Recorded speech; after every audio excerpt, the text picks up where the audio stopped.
The Republic of Korea Armed Forces, also known as the ROK Armed Forces, are the armed forces of South Korea. The ROK Armed Forces is one of the largest standing armed forces in the world with a reported personnel strength of 3,305,000 in 2020. South Korea has the world's 10th largest budget, and the ROK Armed Forces are ranked as the 6th most powerful military as of 2021. The Republic of Korea Armed Forces were founded in 1948.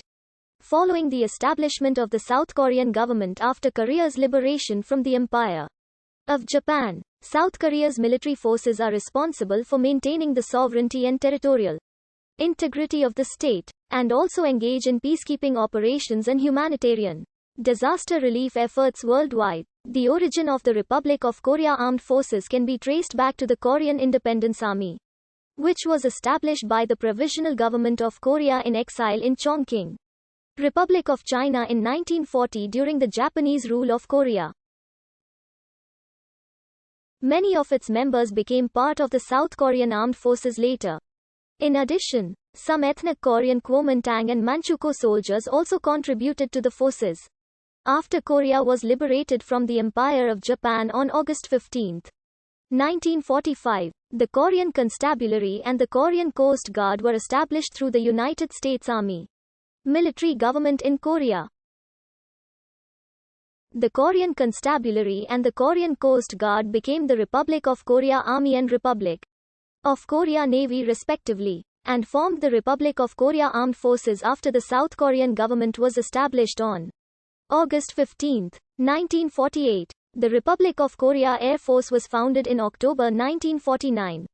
The South Korean Armed Forces remained largely constabulary forces until the outbreak of the Korean War on June 25, 1950, requiring the United Nations to intervene with United States-led forces. The South Korean military rapidly developed during the Korean War, despite suffering enormous casualties, as the Soviets had armed North Korea. The US armed and trained the South Korean military throughout the Korean War. After the Korean War, South Korea established a joint military partnership with the United States, termed the ROK-US Alliance, as outlined by the Mutual Defense Treaty. During the Vietnam War, the ROK Army and ROK Marines were among those fighting alongside South Vietnam and the United States. In the 1970s, through the Park Chung-hee administration's Yul-gok Plan, South Korea began to build up self-reliant national defense capability. During South Korea's period of rapid growth in the 1980s, the military modernized, benefiting from several government-sponsored technology transfer projects and indigenous defense capability initiatives. In the 1990s, South Korean industries provided about 70% of the weapons, ammunition, communications and other types of equipment, vehicles, clothing, and other supplies needed by the military. Today, the South Korean armed forces enjoy a good mix of avant-garde as well as older conventional weapons. Its capabilities include many sophisticated US and European weapon systems, complemented by a growing and increasingly more advanced indigenous defense manufacturing sector. For example, by taking advantage of the strong local shipbuilding industry, the ROK Navy has embarked on a rigorous modernization plan with ambitions to become a blue water Navy in the 2020s. The ROK military forces are undergoing some preparation for assuming wartime operational control of the ROK's defenses. Several cutting-edge military systems are currently being inducted. Based on the Moon Jae-in administration's Defense Reform 2.0 feat and in line with the overall troop drawdown scheme, the number of generals and admirals will be reduced by 17% from the current 436 to 360 by 2022 to reduce the bloated top command apparatus. This means the removal of 66 general-level positions for the Army and 5 each for the Navy and Air Force.